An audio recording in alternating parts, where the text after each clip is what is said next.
नमस्ते, मेरा नाम सिद्धांत है। हम इस समय रायबरेली जनपद में हैं।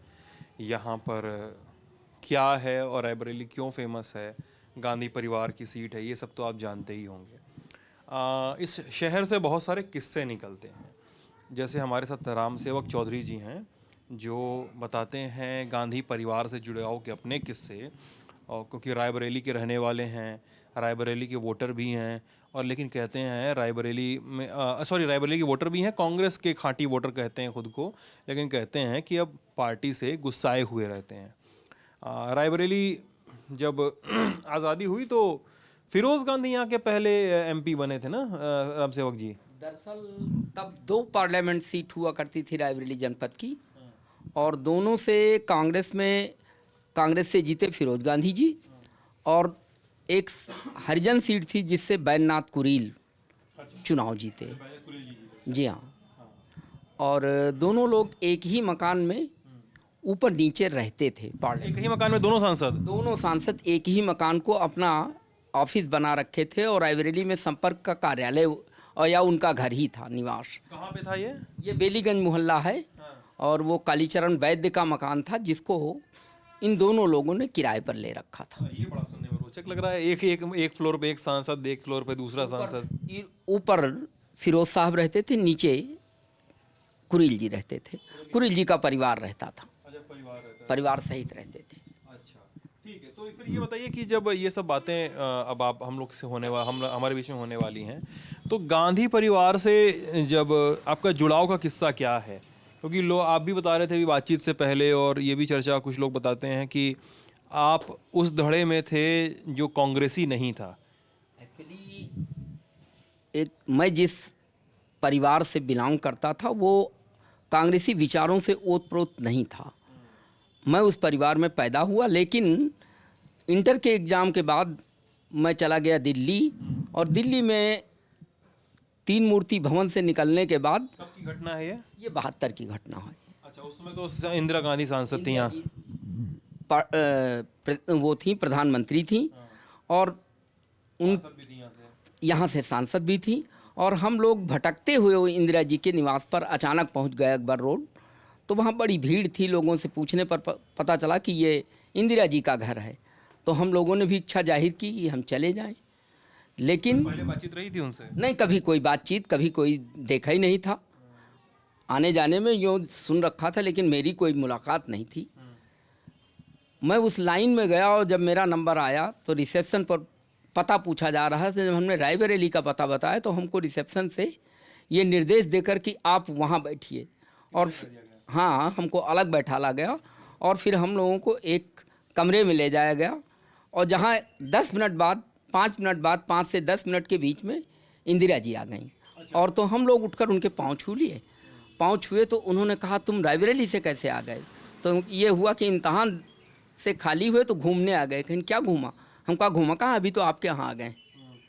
तो उन्होंने कहा अच्छा।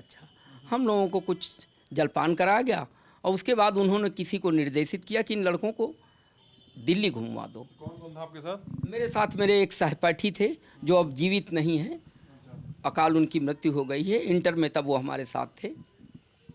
तो इंदिरा जी ने निर्देशित किया उनको कि घुमा दो। उस घुमाने के सिलसिले में हमारे रहने खाने का प्रबंध भी उसी व्यक्ति ने किया, और दिल्ली घूमने के लिए भी व्यवस्था की, और हम लोगों को कुतुब और सब जितने दिल्ली के दर्शनीय स्थल हैं उन सबको उन्होंने दिखाया। और वापसी में भी हम लोगों का प्रबंध टिकट का हो गया, और हम लोग लखनऊ तक आ गए। अच्छा। तो इस तरह उनके इस व्यवहार ने हमको अंतर्मन से कांग्रेसी बना दिया कि घर परिवार के लोग, अगर जात के लोग खिलाफ हैं, लेकिन मैं खिलाफ नहीं हूँ। अच्छा, उस समय आप जो है कांग्रेसी बने हैं? हाँ, उस घटना से मैं कांग्रेसी होता चला गया। अच्छा। उस घटना ने हमको कांग्रेसी बना दिया। आई यहाँ पे, तो उसके बाद मुलाकात हुई? जी यहाँ आती रहती थी, और उनके हर कार्यक्रम में फिर भागीदारी लोकल के कांग्रेस जनों के साथ सम्मिलित होकर हम लोग इंदिरा जी से मिलते रहे। लेकिन तब से फिर लेकर इमरजेंसी के दौर तक तमाम मुलाकातें बहुत हुई। वो चाहे दिल्ली में हुई और चाहे रायबरेली में हुई। और उनका बड़ा आत्मीय व्यवहार, और लोगों को चूँकि रायबरेली में ही उनके फिरोज साहब रहते थे तो उनका लगातार आना जाना बना रहा है। तो उन फिरोज साहब के जो मिलने जुलने वाले थे उनको वो नाम से, शकल से पहचानती और जानती थी। रायबरेली के 10-15 लोगों के नाम वो अपनी ज़ुबान पर उनके रहते थे और वो संबोधित उसी नाम से कर देती थी, जिनमें से दल बहादुर सिंह, रामशंकर त्रिपाठी इत्यादि लोग थे जिनको वो नाम लेकर पुकार देती थी। अच्छा, एक बार आप बता रहे थे कि काशी विश्वनाथ एक्सप्रेस जो चलती थी उसको लेकर कुछ हुआ था टेंशन। रायबरेली ज़िले में एक पहले आज़ादी से पहले रायबरेली से डलमऊ को रेलवे लाइन थी जो आज़ादी के बाद ख़त्म हो गई थी, डलमऊ के लिए। अच्छा। उसको पुनः इंदिरा जी ने चालू करवाया और उस लाइन के उद्घाटन में वो आई और रायबरेली रेलवे स्टेशन से डलमऊ के लिए वो ट्रेन से बड़ी धीमी गति में चलती हुई ट्रेन पर खुद गई और वहाँ एक पब्लिक मीटिंग थी और पब्लिक मीटिंग में जनता बैठी हुई थी। इंदिरा जी मंच से कमलापति जी की तरफ मुखातिब होकर उन्होंने प्रश्न किया कि कल जो गाड़ी चलने जा रही है वो रायबरेली कितने बजे पहुंचेगी। कमलापति त्रिपाठी से उन्होंने पूछा कि रायबरेली वो ट्रेन बनारस से चल के कितने बजे पहुंचेगी। तो उस ट्रेन का रूट शायद वो रायबरेली होकर नहीं था, वाया सुल्तानपुर था। तो तत्काल में 12 घंटे के अंदर ये परिवर्तन किया गया कि वो गाड़ी रायबरेली होकर गुजरी अगले दिन। अच्छा, वो काशी विश्वनाथ एक्सप्रेस थी। वो काशी विश्वनाथ एक्सप्रेस जो बनारस से चलती है, दोपहर में चलती है, भोर में दिल्ली पहुंचती है अगले दिन। पहुंचती है। वो ट्रेन पहले यहाँ से नहीं जानी थी, वो सुल्तानपुर होकर जाने की बात थी, लेकिन वो परिवर्तित की गई और 24 घंटे घूमते बीतते बीतते वो रायबरेली से होकर गुजरी और तब से आज तक वो ट्रेन चल रही है। रायबरेली होकर ही चल रही। एक मंच पे एक ऐलान किया उन्होंने, उसके बाद ये रायबरेली में चली। उनको शायद ये ज्ञान नहीं था कि वो ट्रेन रायबरेली पहुंचेगी कि नहीं, ये नहीं वो जानती थी। उन्होंने पूछा रायबरेली पहुंचेगी कब। अच्छा, उन्होंने ऐलान भी नहीं किया, मतलब पूछा, जानकारी के लिए पूछा। केवल जानकारी के लिए पूछा कि वो त्रिपाठी कमलापति जी से पूछा कि वो पंडित जी वो ट्रेन रायबरेली कितने बजे पहुंचेगी। तो वो चूंकि यहाँ से जानी ही नहीं थी तो उन्होंने बताया कि 6:30-7 बजे पहुंच जाएगी। अच्छा, वहाँ पे उन्होंने बता भी दिया। हाँ, बता इसलिए दिया कि वो सुल्तानपुर इसी टाइम पर पहुंचने वाले थी तो इधर डाइवर्ट हो गई। तो वो ट्रेन यहीं से फिर तब से आज तक चल रही है। ये एक घटना है। और वो उद्घाटन के दिन हुआ जिस दिन बनी इस ट्रेन का, डलमऊ वाली लाइन का उद्घाटन हुआ था, उस दिन की बात। उस दिन की घटना है ये। और मन्नू लाले मेले थे उन दिनों, मन्नू लाल द्विवेदी जी, और डलमऊ में उन्हीं के कार्यक्षेत्र में ये मीटिंग आयोजित हुई थी। अच्छा। तो उसमें ये प्रश्न उठा। और भी बता रहे थे कि आप इंदिरा से जुड़े वो तमाम किस्से हैं यहाँ पे रायबरेली की गलियों में, और क्या क्या है, आती थी जाती थी, क्या बता रहे थे आप? इंदिरा जी तो रायबरेली हर 3 महीने में हर साल विकास गोष्ठी करने के लिए वो आती थी और सारे ज़िले के नेताओं से और सभी गोष्ठी नाम था उसका। विकास गोष्ठी होती थी ज़िले के विकास के लिए और वो साल में एक बार आयोजित होती थी। उसके लिए फंड अलाट होता था और उस विकास गोष्ठी में आने के कारण अपने संसदीय क्षेत्र के सभी जनप्रतिनिधियों को वो जानती पहचानती थी। काम करवाती थी कि नहीं कुछ यहाँ पे? नहीं, अरे राम, उन्होंने तो जाने क्या क्या किया। रायबरेली में जो कुछ भी हुआ उनके आने के बाद ही हुआ है, उसके पहले तो कुछ था ही नहीं। और उनका व्यक्तिगत रूप से ये लगाव था और वो भी शायद फिरोज साहब की सीट होने के कारण, अपने पति की सीट के कारण उन्होंने बहुत यहाँ के लोगों से आत्मीय व्यवहार किया, अपनेपन का व्यवहार किया और बड़ी मर्यादा के साथ वो पेश आई हैं। इसमें तो कोई शक शुबहा की गुंजाइश नहीं कि इंदिरा जी का लगाव रायबरेली से, वो हर बात के लिए तत्पर रहती थी। उन्हीं के कार्यकाल में ये एनटीपीसी खुली, शुगर फैक्ट्री खुली, आईटीआई खुली, तमाम विकास के कार्य हुए और सैकड़ों लोगों को नौकरियां मिली, सैकड़ों लोग, हजारों लोग नौकरी पाए। ये उन्हीं के निर्देशन में, मार्गदर्शन में हुआ है। जो 1960 में फिरोज गांधी की डेथ होती है उसके बाद मतलब ये एक्टिवली इसमें आती हैं। बीच में एक समय वो नहीं थी, कुछ समय बीच में वो नहीं, 67 में आती हैं वो यहाँ पे। 67 में आती हैं। बीच में यहाँ से राजेंद्र प्रताप सिंह आरपीएन सिंह थे। अब वो चुने गए थे, सांसद हुए थे। बाद में वो कांग्रेस के विरोध में थे, सिंडिकेट में चले गए। सिंडिकेट इंडिकेट के जब बंटवारा हुआ तो राजेंद्र प्रताप सिंह इंदिरा जी के विरोधी हो गए और दूसरे गुट में चले गए थे। जब इंदिरा जी की हत्या हुई 1984 में, जी हाँ। तो उसके बाद इस सीट पर यहाँ पर क्या स्थिति थी? और एक और सवाल, ये लोग जो आप जैसे बता रहे हैं कि कई बार आती थी विकास गोष्ठी, 3-4 महीने में एक बार आना जाना, रायबरेली में ये चर्चा होती है कि सोनिया गांधी वो काम नहीं कर पाती हैं, सोनिया गांधी नहीं आती हैं। वस्तुतः उस समय का जो अगर आप सोच सकें, उन दिनों राजनीति में ऐसा कहीं नहीं माना जाता था कि उसके जान का कोई दुश्मन है। व्यक्ति तो असहमत हो सकता था, विरोधी नहीं था, हत्यारा नहीं हो सकता था, कोई शारीरिक नुकसान करने की उसकी योजना नहीं रहती थी। और जिन भी परिस्थितियों में इंदिरा जी की हत्या हुई, जिस कार्यकाल में, उसके बाद जो दहशत आई गई सुरक्षा कारणों से, लोगों का संपर्क आसानी से होना मुश्किल हो गया गांधी परिवार से। गांधी परिवार से।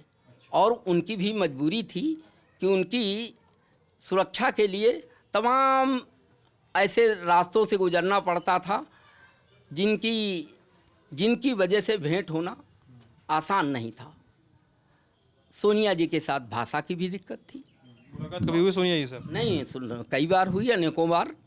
सोनिया जी से क्या, राजीव जी से मुलाकात के कारण सोनिया जी से मुलाकात थी।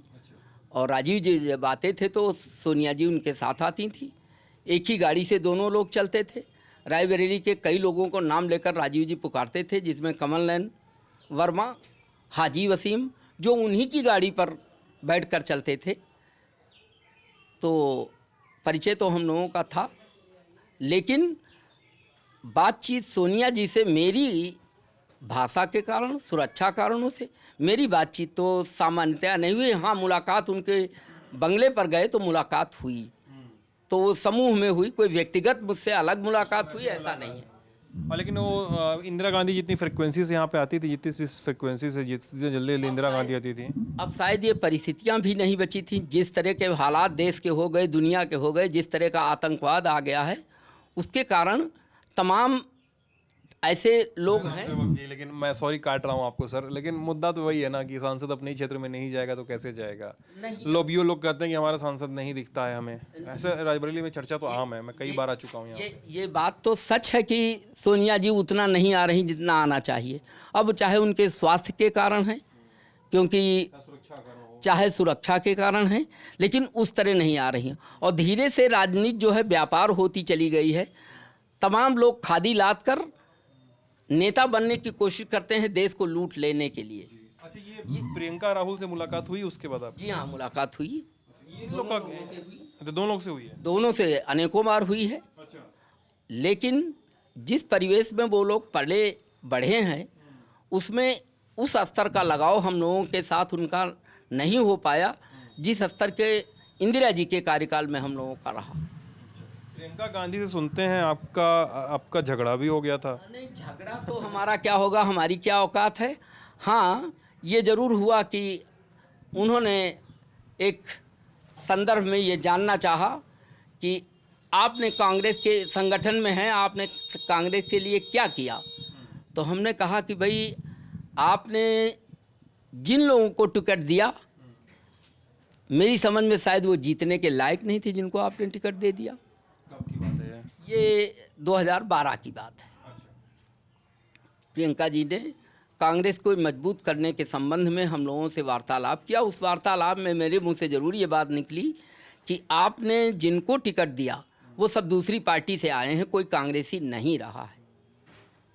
अब आप हमको ये बताइए कि नया कौन सा किस दल से किसको तोड़ के शामिल करेंगी, जिसको अभी हम उसकी बुराई कर रहे हो और बाद में फूल माला लेकर हमको उसके लिए खड़ा हो। मतलब ये कह दिया फिर? मैंने ये कह दिया तो उनको ये अच्छा नहीं लगा। अच्छा। मेरा ये कहना साफ गोई से कि कांग्रेस कभी कांग्रेसियों को टिकट नहीं देती है। वो तो दूसरी पार्टियों से लोगों को तोड़कर अपने में शामिल करके मानती है कि वो मजबूत लोग हैं और मजबूत पार्टी है, और जिसके परिणाम आज हम लोग देख भी रहे हैं। और शायद हमारी या लोगों फिर क्या हुआ, फिर क्या हुआ? फिर क्या हुआ, मैं धीरे से इस बात के बाद वोटर बचा रह गया हूँ, मैं नेता नहीं बचा रह गया हूँ। संगठन से निकाल दिया गया? संगठन से हमको हटाया गया। अच्छा, मतलब कागज पत्तर पे एकदम हटाया गया? पक्के? कागज पत्तर पर। उसके बाद फिर संगठन का जो पुनर्गठन हुआ उसमें हमारा नाम नहीं था। संगठन का पुनर्गठन हुआ, उसमें से आपको हटा के निकाल दिया? हमारा नाम नहीं था। अच्छा। और उसके बाद कभी भी किसी ने इसकी कोशिश भी नहीं की कि कौन से लोग संगठन में हैं। उसमें नए नए लोग आते गए जिनकी कोई जड़ें नहीं थी, जिनको कोई भूगोल इतिहास का ज्ञान नहीं है, वो सब कांग्रेसी होते चले गए। वर्तमान में जो कांग्रेस की दुरावस्था आप देख रहे हैं, उसका कारण सिर्फ इतना ही है कि लोग अपने कांग्रेसी तो हैं लेकिन अपने अपने आप में ही सिमट कर रह गए हैं। वो जन समर्थन के बगैर लोगों से जुड़े हुए हैं वो लोग, और ऐसे लोगों के हाथ में संगठन की बागडोर है जिनकी सामाजिक राजनीतिक सोच और विचारधारा से न वो जनता से जुड़े हुए हैं और न जनता का उनसे कोई लगाव है। चलिए, मतलब अभी कांग्रेस के वोटर हैं लेकिन अपनी पार्टी पे ही भड़के हुए हैं। नहीं नहीं, मैं पार्टी में हूँ और कांग्रेस का ही दो कांग्रेस के वोटर हैं आप मानते हैं, लेकिन आप अपने पार्टी के कार्यकलाप से बहुत खुश नहीं? बहुत खुश नहीं है, कतई खुश नहीं है, किसी सूरत में नहीं खुश हैं। चलिए, तो ये बातचीत थी, आपको कैसी लगी हमें ज़रूर बताइएगा वीडियो के कमेंट सेक्शन में। अपना ख्याल रखिएगा, ललन टॉप देखते रहिएगा। शुक्रिया।